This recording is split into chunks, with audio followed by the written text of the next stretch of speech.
Well, opening statements are set to begin this morning in Lower Manhattan in the Donald Trump hush money trial. A full jury of 12 people and 6 alternates have already been seated. Meanwhile, an appeals court judge rejected another request from Mr. Trump's legal team to pause the trial. They wanted the case moved out of Manhattan. Outside the courtroom now, the former president complained about the gag order Judge Juan Merchan put in place. The gag order has to come off. People are allowed to speak about me, and I have a gag order. Joining us this morning with what we can expect in the coming days, criminal defense attorney, former prosecutor Arthur Aidala. Nice to have you back. Pleasure's all mine. So can Donald Trump be quiet and not, you know, it's get in hard. trouble? I mean, look, it's very hard. Obviously, I've been in that position, and especially if you want to, proclaim your innocence, and you're used to having the microphone, and now you can't even. I mean, he got in trouble for whispering too loudly to his lawyers in the courtroom, and he's going to hear opening statements today. He's going to hear prosecutors make all kinds of accusations, and it's just human nature to jump up and be like, "That's not true." I know. But no, that's not going to happen.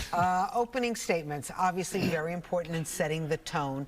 How does it weigh in, like, the final verdict? It's huge. It's a great question, Rosanna. I believe it was the New York Times did a study of jurors, and 80% of jurors said that their verdict, in their mind, after they heard the opening statements, was their ultimate verdict. So it is huge. The defense has to come out strong and say that, attack Cohen, attack Stormy. The prosecutors have to come out and admit to their flaws and say, but you're not going to need to rely on them because you're going to have documentary evidence and you're going to be able to rely on that.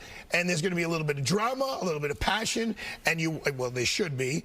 And you want to be able, as the lawyer, to relate to those jurors so that they don't want to let you down in their ultimate decision. Hey, what do you make of the fact that this jury is made up of so-called professionals? There are a couple of lawyers, tech guys, financial people. I mean, people that would tend to, you would think, lean towards, fact, hard data, and not really be swayed by political arguments. Well, Curt, you know what's so funny? I try cases all over the place, and like when you go to Brooklyn and the Bronx, that is not the makeup of the jury, and I think that actually hurts President Trump.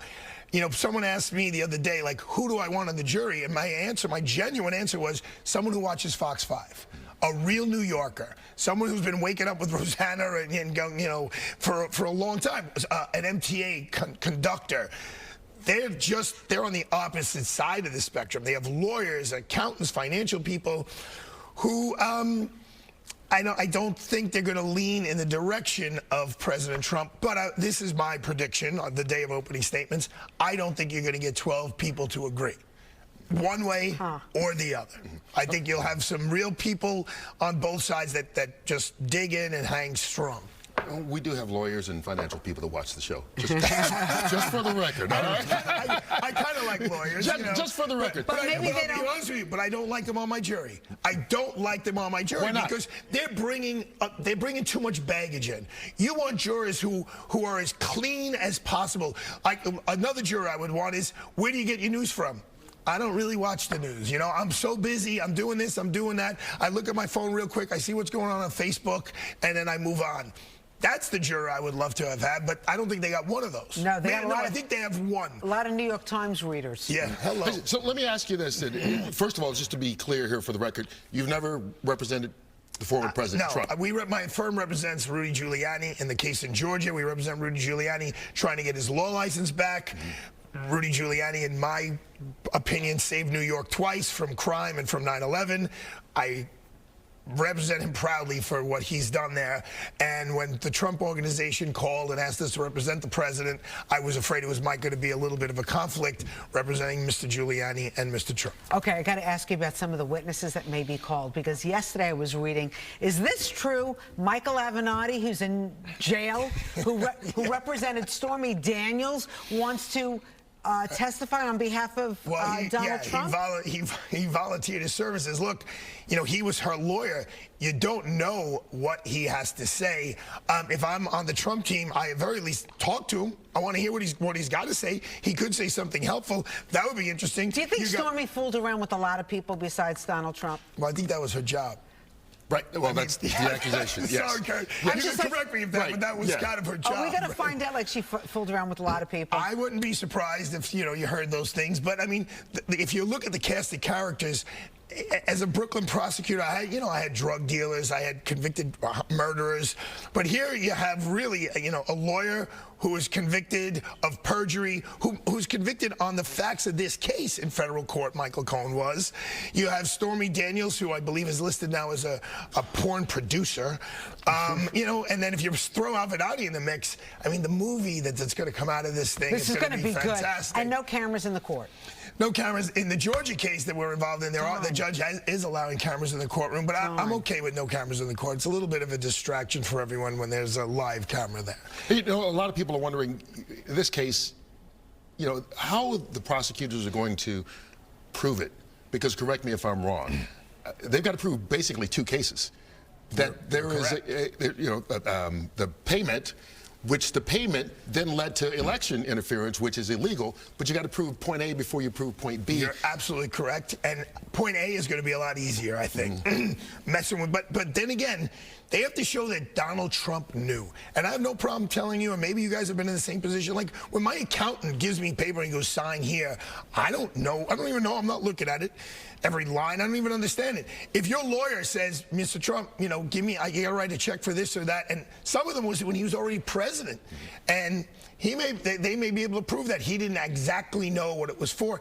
And one of the witnesses has already testified that the money was not only for Stormy Daniels, it was also to pay Michael Cohen's legal fee. And for part two of that, if some of that money was used for something other than being president of the United States, they fail. So it's not an easy case for either side, and that's why it's going to be a great trial. Trump says he wants to testify. If he's your client, would you let him? Trump's going to testify as much as I'm coming on here next time wearing a toupee. Okay? That is not going to happen. Well, if he listens, I'd like to see that, if he though. listens, only on April Fool's Day. If he listens to his lawyers, he's not testifying. I mean, look, the first question of Donald Trump, did you ever have sex with Stormy Daniels, right? If he says yes, he's in trouble. If he says no, he may be perjuring himself. And if he says he doesn't remember, the next question is so how many porn stars have you had sex with, Mr. Trump? So, I mean, I don't see Donald Trump taking the stand. Arthur Aidala, always... Fun stuff. The thing is, you can't tell where Arthur stands. You know what I mean? No, exactly. Well, it's clear he's in one corner, which is why I wanted to make sure we got on the record. Listen, I was a prosecutor, so I can see it from their point of view, and I'm a defense attorney. I can see it from that point of view. One thing everyone's got to keep in mind, though, this is an E felony. It's the lowest of low of low. So when they're like, I mean, I can't imagine the judge is not going to allow him to go to his son's graduation. Right. In any other E felony with a defendant who's never been in trouble in his life, criminally, a judge would always say, of course I'm going to let you go to your kid's graduation. Now, if it was a felony, killed someone, that may be a different story. There's no victim here. I mean, there's no complaining, crying. Right. So I hope he gets to go to Barron's graduation for Barron's sake. Right. Arthur Aidala, thank you so much for coming on. Thanks for pronouncing my name the right way after 40 years. I really appreciate I know him that. forever. It's a Brooklyn thing. Anyway, gotta go, Arthur. Pleasure being on with you, sir. Yeah. Nice to meet you. Pleasure's all mine. All right.